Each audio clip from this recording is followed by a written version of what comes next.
Força de vontade, né? Era muito usual que se dissesse, não, força de vontade, precisa força de vontade. E é muito forte imaginar que é claro que querer não é poder de modo automático direto, mas não querer já é um caminho absolutamente nítido para o fracasso.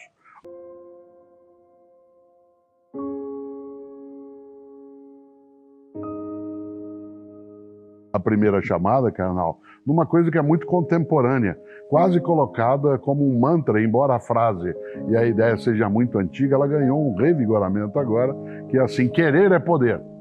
Querer é poder. O que é que você precisa fazer para que as coisas tenham sucesso? É só querer. A tua vontade, vamos, quase tudo no exclamativo, né, vivendo, como diria Guimarães Rosa, né, em voz alta, vivendo em voz alta. Querer é poder? Eu acho que existe uma crença que nasce na Idade Moderna da plena liberdade humana para o ato, da questão da liberdade de pensamento. Logo, isto foi ressignificado a partir da questão do empreendedorismo, como se todo fracasso, toda pobreza, toda limitação fosse unicamente culpa da pessoa, ignorando elementos estruturais da sociedade, ignorando elementos condicionantes, ignorando portas fechadas estruturais para as pessoas. Querer é o primeiro passo para vir a poder. Agora, transformar a ideia de querer é poder é uma frase que ficaria bem para Deus. Ou seja, em Deus, querer é poder. Para nós humanos, existe, se eu imaginasse um gráfico, uma ordenada e uma abscissa. Lembram daquele plano cartesiano? Existe uma linha que são os fatos, que são as circunstâncias, que são as realidades fora de mim. E outra linha é a minha vontade. A minha vontade vai dialogar com os fatos, ora se impondo a eles, ora concordando, ora discordando e ora sendo esmagado pelos fatos. Agora, de fato, querer é muito importante. O que eu posso querer? A crença moderna da liberdade do querer foi dinamitada em parte por Freud, em parte por uma série de pensadores que diminuíram essa ideia da liberdade humana diante das questões. Então, todas as pessoas que atingiram sucesso material, que atingiram realizações científicas e artísticas, que atingiram reconhecimento público, são apenas pessoas com uma vontade titânica, são apenas pessoas que se impõem aos fatos circunstantes ou existem outros elementos? Eu não tenho uma resposta clara para isso, mas eu desconfio das frases taxativas. Querer é poder? Eu concordo que não, mas querer é muito importante. Aquilo que eu quero é uma etapa da realização. Eu não sou tão crente na liberdade humana e jamais serei um determinista absoluto que acha que os astros, todas as estrelas, determinam aquilo que eu possa vir a ser ou querer. É muito comum na nossa atividade docente, especialmente em sala de aula, na qual você e eu ficamos durante décadas naquela sala específica e agora, né, no mundo digital, né, de uma outra maneira, a ideia da força de vontade. Né? Era muito usual que se dissesse, não, força de vontade, precisa força de vontade. E é muito forte imaginar que é claro que querer não é poder de modo automático direto, mas não querer já é um caminho absolutamente nítido para o fracasso, né? Porque afinal de contas o querer, entendido aí como uma potência de desejo, entendido, né, usando um pouco, você citou Freud, né, a ideia de um impulso, né, que tem exatamente essa marca, é aquilo que nos coloca a caminho. Né? O querer, a querência não só do afeto, mas a querência também como o desejo buscado, nos coloca no caminho, não nos garante o ponto de chegada. Há um grande escritor porto-alegrense, um jornalista que se dedicou à escrita, que eu gosto muito, né, chamado Fraga, ele é chamado de Fraga. Ele tem um livro com um título maravilhoso, que foi escrito durante o período ditatorial, né, no Brasil de 1964 até 1985, o livro se chama Punidos Venceremos. Olha que coisa, punidos venceremos. E o Fraga, ele tem uma expressão que ela nos leva, assim, carnal, a ter de pensar de vez em quando. Ele diz, todas as pessoas nascem iguais, mas não morrem assim. Olha, todas as pessoas nascem iguais, mas não morrem assim. Evidentemente que ele quer ali trazer à tona a ideia de que na trajetória da vida as coisas elas podem ter sucesso ou não. A ideia de que o querer é poder seja um garantidor dele, como você lembrava, ela não é uma coisa concreta. No entanto, se não basta querer para que as coisas venham, mas sem querer elas sem dúvida não virão, é claro que tem aí um lugar para o esforço, né? Para o esforço, a ideia do esforço. Há muitas pessoas que se esforçam de modo desesperador e não necessariamente obtêm êxito, porque essas outras circunstâncias à volta, elas também intervêm. Você se lembra de um grande professor da Universidade de São Paulo, o professor José de Souza Martins, o sociólogo, e uma das coisas que eu gosto no professor José de Souza Martins, ele tem um texto clássico, você conhece, chamado Tio Patinhas no Centro do Universo, cuja tentativa é explicar, na carreira, na vida, na organização capitalista, por que alguns se esforçam imensamente e não dão certo, outros porque são criativos, acabam não tendo êxito, e outros sem nada fazer, as coisas a ele chegam.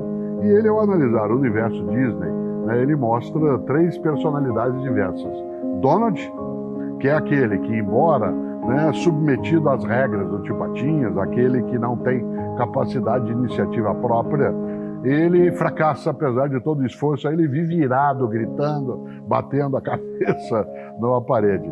O Peninha, que é uma personagem que é criativa, que quer pensar com a cabeça própria, e porque ele quer pensar com a cabeça própria, a gente diria, não, ele é um empreendedor, as coisas acabam não dando resultado, e é claro, a personagem que explica o sucesso de alguns sem esforço, que é o Gastão, portanto, aquele que tem sorte. É muito forte imaginar que a ideia do querer é poder, ela nem sempre se realiza, isto é, se torna de fato concreta, apenas porque se deseja, mas há uma interferência da sorte, da casualidade, da ocasião propícia para algumas pessoas. Há alguns que, em algum momento, usando uma expressão de agora, que é pensar fora da caixa, como é o caso do Peninha, não obtém também sucesso, e aquele que se esforça de modo demasiado, como é o caso do Padre Donald. Por que eu falo isso? Porque volto a esse pedaço. O esforço, a dedicação, ele tem o seu lugar, mas ele por si, ele não basta. Ele, sem dúvida, ele apresenta uma série de energias possíveis, mas ele não é suficiente. Construir o teu conhecimento, a tua carreira, a tua história, tal como a minha, teve sim um lugar imenso para o esforço, mas também houve algumas circunstâncias favoráveis, O fato de você ter se formado, por exemplo, naquilo que é a tua educação básica, numa instituição que se dedicava ao estudo, com o mesmo caso comigo, isso não é uma casualidade, não é determinismo, mas não é casualidade, Porque eu acho que a nossa experiência como professor, ela revela que ao dar, como eu dava aula, por exemplo, sobre liberalismo, anarquismo, marxismo, doutrina social da igreja no século XIX, e os alunos perguntavam, qual é a mais certa? Bem, a minha ideia é que as pessoas aprendam, para que elas façam perguntas, não para que elas aceitem um ponto de vista. Então, eu não tenho clareza qual é o grau de liberdade que cada um tem, porque eu acho que este grau de liberdade varia muito. Eu não tenho clareza de dizer que o meio se impõe, que a natureza e o meio se impõem, porque nós temos casos extraordinários de pessoas de origem muito simples, de classes menos favorecidas e muito alvo de preconceito, como Machado de Assis, que se torna um gênio extraordinário em vários sentidos. E outros que tinham tudo para dar certo, mas têm, como eu dizia, um brilhante futuro pelas costas, Tem solidez familiar, são levados para viagens e não crescem, não fazem isso. A vontade é soberana, as circunstâncias podem ser um obstáculo absoluto, ou como nós discutimos mais de uma vez, Mozart é um gênio porque seu pai e sua irmã o orientavam desde o berço em uma casa musical em Salzburg, ou é um gênio da genialidade, ou ele nasceu compondo e assim por diante. Quer dizer, quanto nós precisamos de estudo, de esforço para conseguir as coisas. E mais, meu grau de vontade, a minha famosa força de vontade, ela é muito clara em alguns campos. e ela é mais fraca em outros campos. Não? Uma vez um político comentou que a técnica dele para emagrecer era olhar para o pudim e dizer: eu sou mais forte que esse pudim. E eu fico imaginando que patético que você dialogue com o pudim. Quando você poderia simplesmente não comê-lo, não precisa tornar o pudim uma personagem, porque você está dialogando com a sua vontade, não com o pudim. Então, cada um tem pontos mais fortes e mais fracos da vontade. Cada um é resiliente, onde o outro não é. Agora, é aleatório? Não, não é aleatório. Implica esforço, como você disse. E eu acho que o debate que a gente faz aqui é para aumentar a consciência de quem nos acompanha. Afinal, o ponto onde você se encontra hoje, você que nos acompanha, o ponto que está o seu corpo, a sua renda, o seu conhecimento, sua constituição do universo familiar, é fruto do acaso? É do destino? É porque você é de um signo de fogo com ascendente em outro signo? É porque você nasceu nesse momento? É porque você é brasileira ou brasileiro? Ou é fruto de um projeto pessoal, um diálogo e uma soma de tudo isso? É muito complicado dar uma única resposta, mas eu volto à primeira parte da nossa conversa. Querer é o início de um processo. Eu quero aprender, eu quero mudar, isto não será fácil, eu tenho que insistir e tenho que tomar uma decisão repetida, com resiliência, com constância em relação ao aprendizado.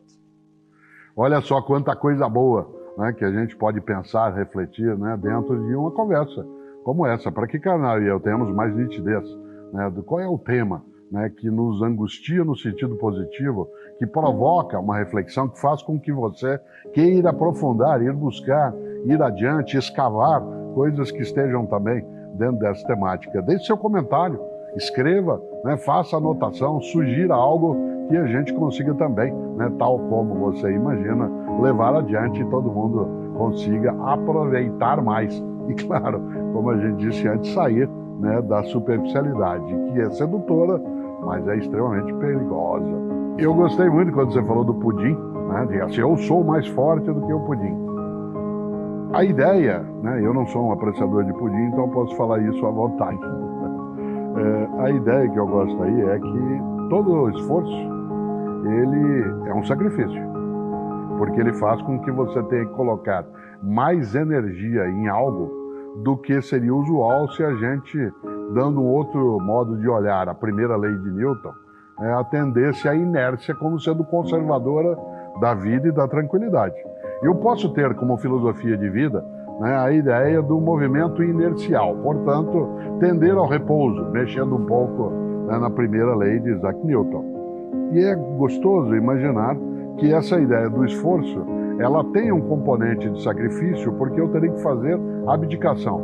Abdicar do meu tempo, abdicar do meu sossego. E não comer o pudim naquele momento, ele representando algo que é um sacrifício, ele poderá, esse modo de ação, ter sim um resultado facilitado. Mas, Karnal, eu gosto de imaginar que um sacrifício não pode ser um suplício.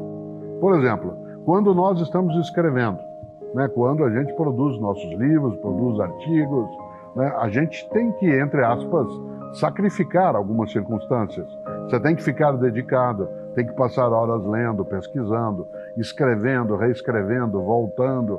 Mas isso não é suplicial, né? Não é algo que, como esforço, signifique, primeiro, um castigo, segundo, um sofrimento negativo.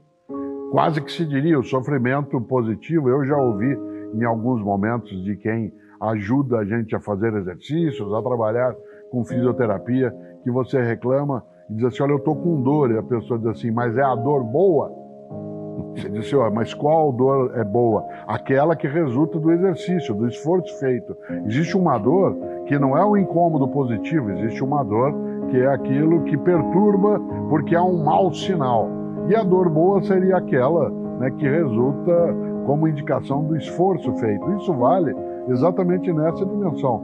Quantas vezes as pessoas têm de sacrificar alguns momentos, alguns tipos de lazer para conseguir, né, um resultado mais específico. O exemplo mais claro que eu tenho, no ano de 1972, né, você é bastante jovem, né, estava ainda, né, eu já estava no cursinho pré-vestibular.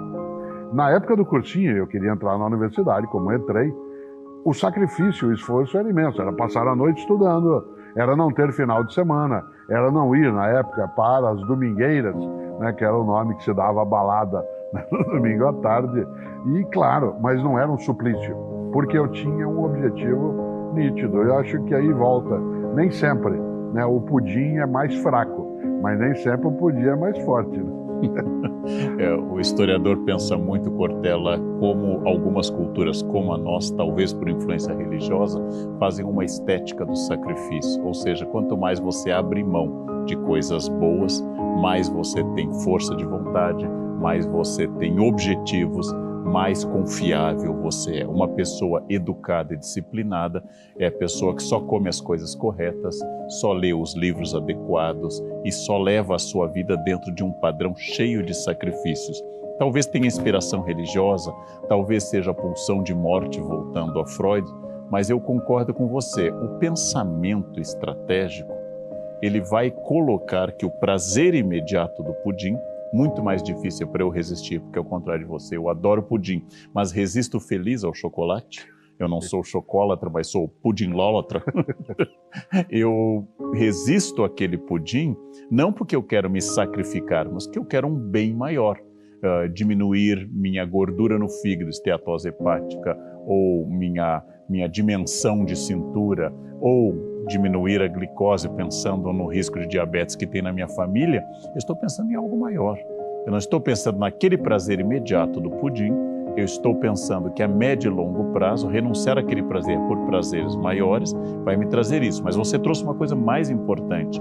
Eu estudo e deixo de ir à domingueira, porque esse estudo é um investimento estratégico que vai marcar como marcou sua existência até hoje. Se você tivesse ido a todas as domingueiras e não tivesse estudado, você teria tido provavelmente uma juventude mais cheia de prazeres e estaria hoje com menos prazeres na sua carreira. Então esse equilíbrio entre o que eu gosto e o que eu abro mão por aquilo que eu gosto mais, esse é um pensamento estratégico muito importante. O conhecimento, o estudo, os livros, eles são absolutamente estratégicos. Porque não importa onde estará a sua carreira, em nenhum momento você, Cortella ou eu, imaginávamos isso que estaria ocorrendo aqui. Por exemplo, há 20 anos. Em nenhum momento nós imaginávamos isso. Mas hoje estamos aqui porque nós abrimos mão de muitas domingueiras e lemos e escrevemos muito. Então, este pensamento estratégico, abrir mão de um prazer imediato para um prazer maior, mostra uma capacidade de planejamento e abstração que eu valorizo muito, enquanto que as pessoas mais presas ao prazer imediato não conseguem se libertar do atrativo daquele momento. Mas há, né, Carnal, uma valorização muito forte, né, do sofrimento, né, como sendo até algo que dá honradez a uma conquista. A expressão usada em inglês, sempre, no pain, no gain, né, ela traduz bastante isso. Quer dizer, se não há algum tipo de dor, não há nenhum tipo de resultado positivo, nenhum tipo de ganho. Embora isso tenha validade em algumas situações, embora na tua vida ou na minha, de quem está agora conosco acompanhando a conversa também, nem sempre, né, o ganho, isto é, o resultado, o lucro, entre aspas, ele advém apenas de um sofrimento, mas que ele exige um esforço. E eu usava ali a palavra sacrifício como sendo abdicação. Claro que tem um componente religioso nisso. A própria noção, né, de você deixar de fazer algumas coisas para ganhar o céu, né, ganhar alguma coisa que seja muito mais elevada, ela aparece, né, com frequência. Mas que eu não tenho dúvida que você, com todos os seus orientandos e orientandos na vida, tal como eu, né, a gente, quando eu obtinha, vez ou outra, algum dizia assim, tá muito difícil, né, tá difícil, eu não estou conseguindo, né, elaborar. Eu dizia, primeiro você tem que fazer uma escolha. Preciso lembrar que fazer mestrado ou doutorado não é constitucionalmente obrigatório, né, e no Brasil só é obrigatória a educação básica. Portanto, você fez uma escolha. Segundo, ao fazer a escolha, né, não se imaginava que seria uma avenida larga, né, sem nenhum tipo, né, de sobressalência, que pudesse perturbar a tua trajetória. Terceiro, se você quer, tem que levar em conta exatamente essa perspectiva. A intenção nessa fala, vez ou outra, não era dizer assim, ó, problema seu, né? Você que decidiu fazer. Era dizer, claro, não existe possibilidade de, num planejamento, numa estratégia de vida, de supor que não haja nenhum tipo de intercorrência, obstáculo, encrenca, né, no caminho. Tanto mais leve será o obstáculo para ser retirado, quanto mais clareza se tiver, né, em relação àquilo que se deseja ter e chegar. Eu nunca esqueço o primeiro livro que eu escrevi, você sabe, chama-se Descartes, A Paixão pela Razão. Esse livro acho que eu escrevi e reescrevi umas 12 vezes, né? E olha, embora eu fosse um professor, fosse alguém que escrevia até artigos, fazer um livro com aquela condição, ele exigia um esforço imenso para um resultado adequado para aquele esforço, mas que não seria mais tarde adequado se fosse da mesma forma.